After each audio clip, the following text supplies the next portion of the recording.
Well, thank you all. It's a pleasure to be here. And before I start, I just want to actually take a shout out to all of the folks from Canada here. As you can tell from my accent, I'm actually a newfie, or at least I spent a couple years there in my youth, and all of the actual real accents here really reminds me of that, and it was a great time to spend childhood in St. John's. And so maybe, well, I guess you won't have a conference like this out there, but it's great to get out there. One of my favorite books is A Tale of Two Cities. And so let me start by just talking about two cities and their different approaches to resilience. I'm not going to talk about Paris and London. I'm going to talk about Houston, Texas, and Santa Monica, California. So, Houston, Texas, back in the 1940s, was a city of about 400,000 people. So it was relatively large at the time. But the city planners, in their wisdom, knowing that they were subject to flooding caused by precipitation and caused by hurricanes, built two very large reservoirs outside the city. And those reservoirs were essentially really large detention ponds that were normally dry, but when a flood hit, water would flow into those reservoirs and protect the main city. And that was forward thinking, certainly at the time. But about 20 years later, the city leaders at that time decided that economic growth was more important for Houston. And Houston and the area around it began to grow by leaps and bounds. And today, the Houston area has over 6 million people. It's as big as Chicago, Cleveland, Detroit, and Philadelphia combined. Okay? And it really is an economic powerhouse in the South. It's one of the largest cities in the country. But in order to do that expansion, they had to continue to build businesses and houses anywhere they could, including in and around those reservoirs. Right? They hadn't had a big damaging flood, and developers kept pushing to find places to build affordable housing and new communities and new businesses, and the zoning laws in Houston were relatively lax, so a lot of those, two of those reservoirs kind of got filled up. Well, what we saw just about a year ago, it seems like longer, but August 25th, 2017, when Hurricane Harvey hit, was that, of course, where did that water go? It went into those reservoirs, and it caused over $125 billion worth of damage to the Houston area. And they're still recovering. It's going to take many years to recover, just like Superstorm Sandy, just like Hurricane Katrina. But when the New York Times interviewed the chief executive of Harris County, which is where Houston is located, he had the following comments. He said, resettling neighborhoods, making certain places off limits to development, creating dikes and reservoirs is difficult, both financially and politically. It takes longer than most election cycles. Memories fade, inertia sets in, residents just want to get their lives back to normal. Politicians want votes, not trouble. So that's a quote from the executive of Harris County. And so, what happened started in what started in the 1940s as a very forward-looking, long-term plan to protect the residents of Houston, over the intervening 70 years was forgotten as generation after generation of civic and business leaders ignored what was going to come eventually. And of course, many will argue that Houston wouldn't be what it is today, an economic powerhouse, if it hadn't developed. But as I'll explain in a minute, there's a difference between leaders who focus on the immediate concerns, the chronic concerns of a region, and those that focus on the long-term acute stresses, acute shocks that may not even happen in their lifetimes. And so, with that, I want to transition over to the city of Santa Monica, California. So Santa Monica is a much smaller city. It's a beautiful little city nestled right next to Los Angeles on the coast in California. And when the Northridge earthquake hit in 1994, it certainly suffered a fair amount of damage. The city hall was damaged, other buildings in the city were damaged, but it avoided the most direct impacts of the earthquake. Nevertheless, the city leaders at the time decided that they were going to implement one of the nation's first retrofit ordinances for unreinforced masonry buildings, many of which you will see around town here. They said that we know eventually there's going to be an earthquake where we are going to be at the epicenter. And we have the most vulnerable types of buildings in the country here, unreinforced masonry buildings, at least when it comes to earthquakes. And so they implemented a requirement that business leaders, building owners, retrofit those buildings. There was a lot of pushback, but ultimately they were able to pass that ordinance. And recently, in 2017, just last year, they passed an even more expansive ordinance. Since the Northridge earthquake, engineers have learned a lot more about the performance of other types of buildings. Older steel frame buildings, soft story buildings where you have multi-story residential housing over garage units, okay, where the first story is very soft and can collapse. Older non-ductile concrete type buildings. And so Santa Monica became the first city in the nation to pass a comprehensive retrofit ordinance that would require over the next 20 years the retrofit of those types of buildings as well. Now, a quote from the mayor of Santa Monica sounds a little bit different than that from the chief executive of Harris County. The mayor said, "We want to do as much as we can to limit the loss of life and infrastructure, so in the event of a disaster, we bounce back strong." And that last term, bounce back strong, really is a great definition of what resilience is all about. Santa Monica couldn't pick itself up and move it to another part of the country where they don't have earthquakes. That wasn't an option, obviously. And so it knew that eventually it was going to be impacted by a natural disaster like an earthquake. And so its goal was not to completely avoid that, but to recover more quickly. And that's really what we mean when we think of resilience. Now, this wasn't an easy ordinance to pass either. It took several years because, again, building owners and business owners were concerned about what the costs would be for them to retrofit many of these older buildings. But they were presented with a very simple question by the city council, by engineers that work for the city. They were basically asked, what would be the impact of losing your asset? Losing your investment. For most people and businesses, an investment in a building is the most significant asset they will have, or the most significant investment they'll ever make. What is the impact of losing that asset? And what is the impact on the community that you're a part of, that you live in, or you work in, or you rely on consumers to use your business or service? And when owners were educated about the impacts that an earthquake could really have on their buildings, they made the decision to support this ordinance that would eventually require many of them to retrofit their buildings because it would preserve their investments more and it would preserve the community in which they lived and worked.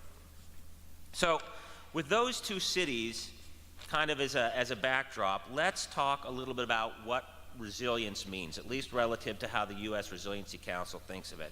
And I should say I really want to thank Bill Larson for inviting me and Penwar for having me speak.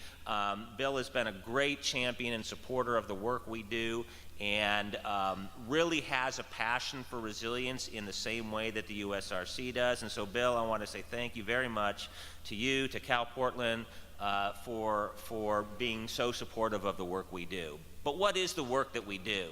So, there are a lot of different ways to define resilience. I really like the way that the mayor of Santa Monica sort of defined it in terms of bouncing back strong. I use the phrase, resilience is a measure of how quickly a system recovers from shock. Very simple, okay? It's not that you can avoid the shock altogether, okay? If we live in California, we can't avoid an earthquake. If you live in the Northwest, you can't avoid earthquakes even though they haven't happened for a long time. They will happen. You can't avoid wildfires and floods, right? Natural disasters are a part of our lives in most parts of the country, all right? But there are two types of shocks that we talk about when we talk about resilience. And this, to me, defines the difference between good leadership and great leadership. And that's really kind of the theme of my talk or my remarks today, is how to become great leaders when it comes to looking at resilience. The two types of shocks we talk about are the chronic stresses and the acute shocks. The chronic stresses are the things that we live with as a community, as a business, as a family, as individuals every day, right? A community has to live with affordable housing. Most parts of the West, at least, have a deep affordable housing chronic issue. Leaders of cities and counties and states are always looking at how, what's the economic health of their community. Business leaders, of course, look at that too. Those are always chronic things that they have to deal with every day. Homelessness, affordable housing, economic survival of their company or their community, the environment, power supplies. All of these things require leaders to make decisions that are not always popular in order to address these chronic stresses. And so lawmakers will implement policies to build more affordable housing. Business owners will invest in their employees to increase productivity. These are decisions that all leaders are expected to do. These were the decisions that the leaders in Houston from the 1960s up until today were also making. They were deciding that for the economic viability and health and future of their region, they needed to build more houses, more businesses. And so in some sense, you don't fault those kinds of decisions because that's what we elect leaders to do, or that's what we install CEOs to do. But the second part of resilience, the second kind of shock, is the one that really takes, I think, great leadership to think about as well. And those are the acute shocks. Those are the things that aren't necessarily going to happen every day. In fact, they may only happen once in your career or once in your lifetime, or they may not even happen in your lifetime. The Cascadia subduction zone earthquake that we all know is coming, the last time that happened was when Eric was a child, about 300 years ago, right? And so most of us will not be around when that earthquake actually happens, most likely. Nevertheless, somebody will be around, right? There will be people that will be affected by that, just like the floods in Houston, or hurricanes in Miami, or wildfires in the Northwest. These are things that are going to happen at some point, but the decisions that leaders make today may not come back and benefit them during their time in office, during their time as the head of a company. They may not come back to affect me during the time I own my house, making decisions to retrofit my own house. Well, if I'm going to sell it in 5 years, then why bother? But somebody's going to live in my house when that earthquake happens on the San Andreas Fault near San Francisco. And so, I think another one of my favorite books is Pillars of the Earth by Ken Follett. It's about the building of this cathedral in England, in this fictional town in England. And the building of this cathedral takes almost 100 years, okay? Can you imagine taking 100 years to build a building today? But the Duke or whoever it was that decided to build that cathedral, and the workers that laid the foundation and the architects that designed it, they never saw it completed. Okay? And their kids never saw it completed, and maybe their kids never saw it completed. It was only generations later that this church, this cathedral, was built and people got to enjoy it. But the leaders, when the decision was made to spend money and resources on starting this cathedral that none of the people at that time would get to enjoy, as opposed to spending that money on something else, like a water slide, back in the 1200s, was a decision that was hard to make, but it was long-term forward thinking. And so when we think of great leaders, they have traits that in a way are similar to what we respect about heroes, right? They are folks that make decisions that don't necessarily benefit themselves, that require sacrifice, that require long-term thinking. And so people ask me a lot when I speak, they say, well, who's the enemy here? You know, I mean, tell me which group is really stopping us from building more resiliently our communities and our buildings. Is it developers who, you know, build a building and sell it and they just want to do it as cheap as possible? Is it community and civic leaders who are focused on sort of short-term, returns on what they do? Is it the public? What is it? Who is the enemy? Well, I don't think there really is one group that we would define as the enemy. Everybody has interests that they have to serve. The enemy, I think of when it comes to resilience, is short-term thinking. Okay?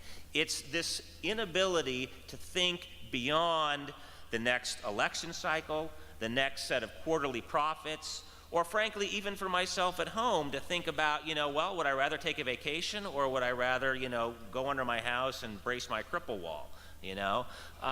So we're all guilty of that to some extent. It's human nature. It's human nature to think about the present more than we think about the future. But ultimately, that's what prevents us from really implementing resilience in the long term for those acute shocks. And when you have cities like Houston or Miami or Northridge or eventually Portland and Seattle that are going to undergo these massive acute shocks that could devastate thousands or millions of people, it becomes important to find ways that we can demonstrate great leadership. So let me talk about the solutions that we see from the U.S. Resiliency Council's perspective on how to do that. I'll talk a little bit in a minute about how the USRC is really helping work with stakeholders and partners to promote resilience, but generally we break it down into a three-step process, okay? And I call that process fear plus hope and a plan, okay? The first step is fear. And I'm a structural engineer, so I typically kind of tell it the way it is. I'm not going to sign off on a building that isn't built properly, or if I'm evaluating an older building, I'm going to tell it the way it is. If the building isn't going to perform well in an earthquake, if it's a death trap or a collapse hazard, I'm going to let the owner know that. So I'm pretty good at instilling fear into people about things like earthquakes. And the best way to do that is to make sure that people understand that this is a when, not if situation, okay? It isn't a case that maybe someday the Cascadia subduction zone will rupture, all right? It is going to rupture, and it's going to cause massive ground shaking on the coast of California, Oregon, Washington, and inland, all right? It will happen. You will have wildfires here in the Northwest. There will be flooding in places that may not have seen flooding for the past 50 years. It will happen.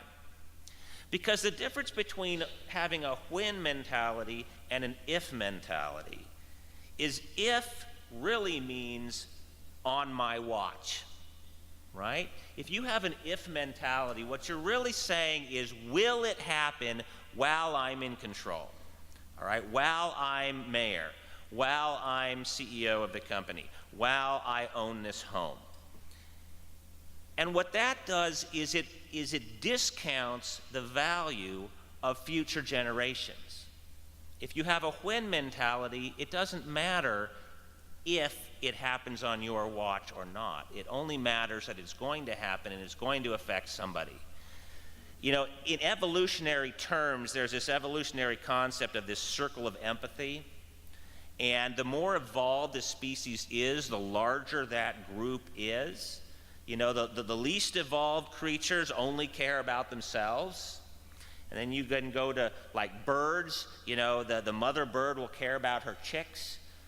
You can have, like lions and tigers, and they will have larger groups of their what is it called, a pride of lions that can include dozens of animals. Chimpanzees have been known to work in groups of up to 100 and have empathy for members of that group. So humans, being the most evolved of all species, have the largest circle of empathy. And so, we often think of our communities or companies, even, with thousands of people, as potential circle of empathy, where we can care about how somebody in my city is living, how they're doing, even if I don't know them personally. But where that circle grows even farther, where we evolve even more, is to think not only about our community today, but to think about it in the future. So if I can care not only about Menlo Park, California, near where I live, today, but think about the people that live in Menlo Park 20 years from now or 40 years from now, that's a sign that I'm thinking even beyond temporally, just my immediate circle. And so that's where we have to get to. That's the first thing. We have to have a win mentality, because it means that it doesn't matter if the earthquake happens 50 years from now when I'm finally dead and buried. Only that it's going to affect somebody, and I want to do what I can today to help prevent that. But fear alone isn't obviously enough to drive action. You have to have hope, right? So the second strategy that we talk about is hope, that there are solutions to this problem. Now, when I used to speak, I used to draw this curve, actually. It's called a fear versus action curve, okay? And I won't show a slide of that, but basically it's got fear on the horizontal axis and action on the vertical axis. And, there's some amount of fear that we deal with, right? That we don't take action, we're willing to take the risk, we can go along without doing much. But then after that, the fear starts to grow enough that it causes us to take action to mitigate that fear. And so you start to climb that action curve. And the more fear you generate, the more action you take. But there is some point at which the fear gets so overpowering that you just shut down and you say, well, there's nothing I can do about it. It must be God's will, so I'm just going to stop and not approach it at all. And then the action drops down to zero and you're basically putting your head in the sand.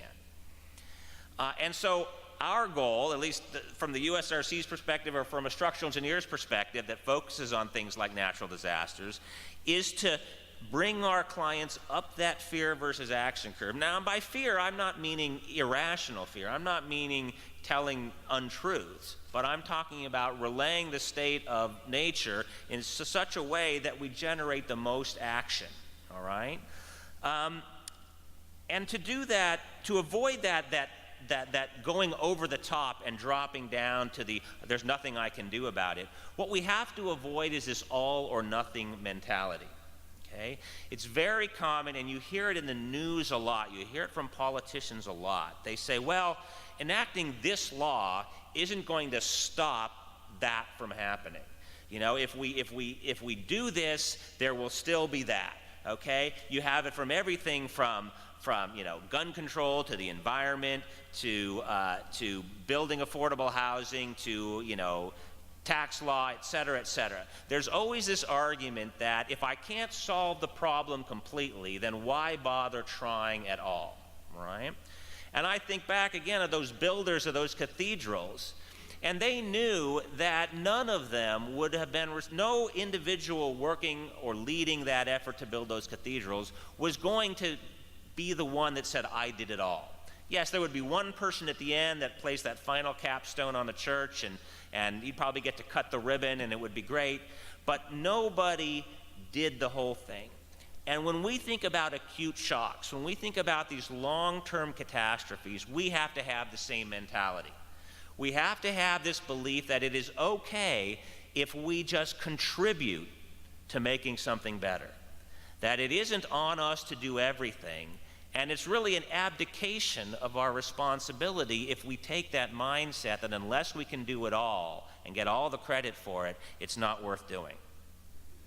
So that allows us then to start taking smaller steps that we can manage based on our budget and the stakeholders that we work with and other constraints that we have. And so the third element is the plan, right? That there are solutions that involve a range of strategies. The three strategies that I like to talk about are avoid, assign, and adapt. Okay, three different ways to look at how to build a more resilient community, more resilient buildings. Avoidance is the thing that happens when you build buildings stronger, when you make them less likely to suffer damage in a natural disaster, okay? Or when you retrofit older buildings that don't comply with current codes. And that can be fairly capital intensive, right? I mean, to retrofit a building or to design a completely new building by demolishing an old one and building a new structure can be capital intensive, okay? But it also typically has the biggest bang for the buck because you're taking a building and you're reducing the impact so that it might be functional after an earthquake or a hurricane or a flood.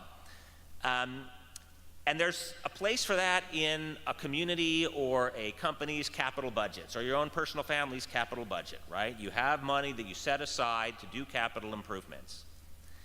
The second of these strategies is what I'm calling assignment.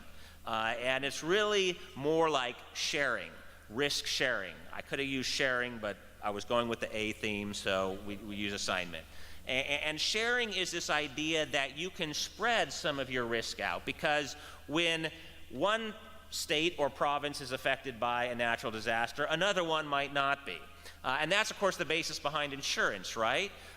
When you buy insurance, you're paying a little bit each month or each year, and what you're really doing is protecting other people who are having disasters every year in the hope that or the expectation that when the disaster actually hits you, essentially they'll come to your aid.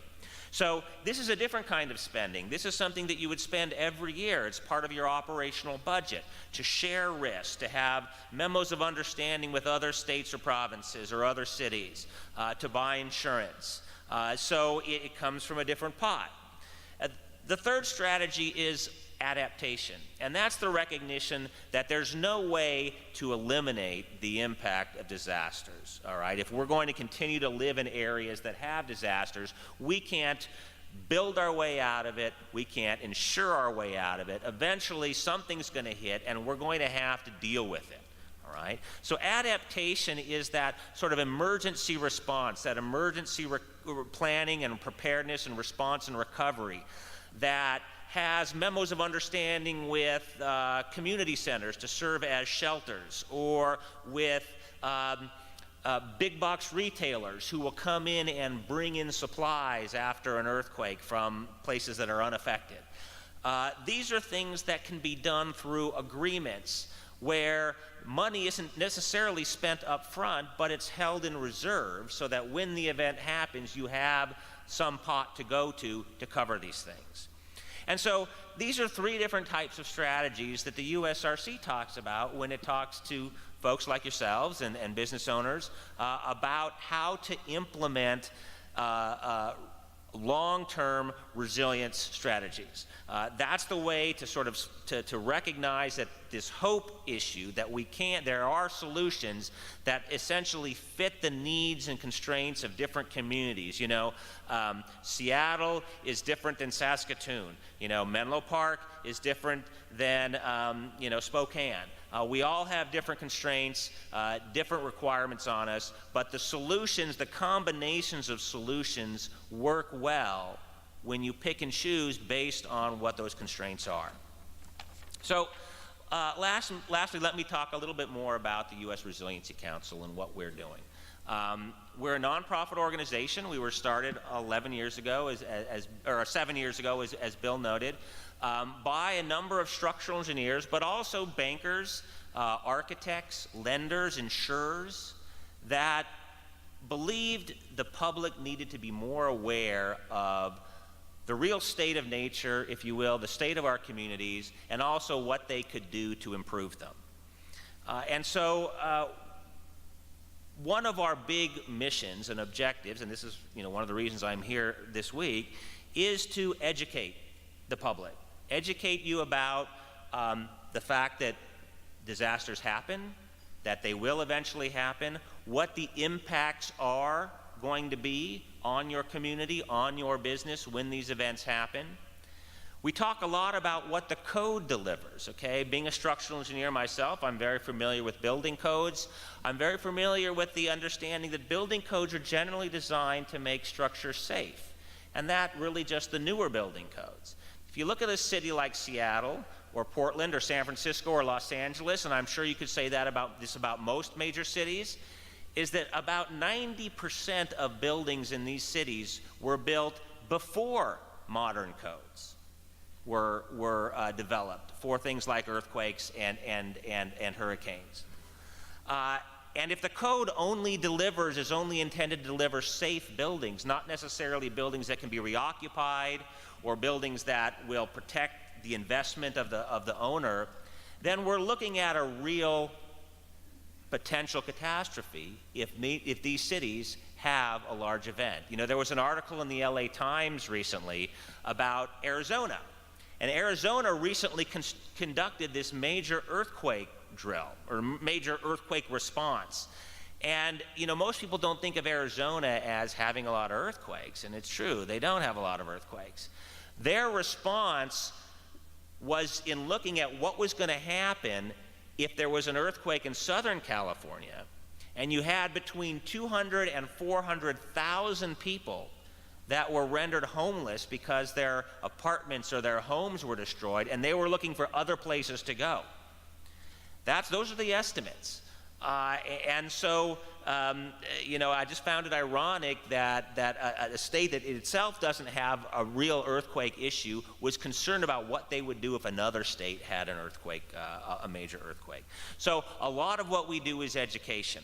But that's sort of the fear side of things. We also talk about solutions, all right? We talk about how you can achieve better performance by using more resilient building systems, more resilient building materials, about retrofitting your existing buildings. And we talk about how this doesn't have to break the bank when it comes to cost.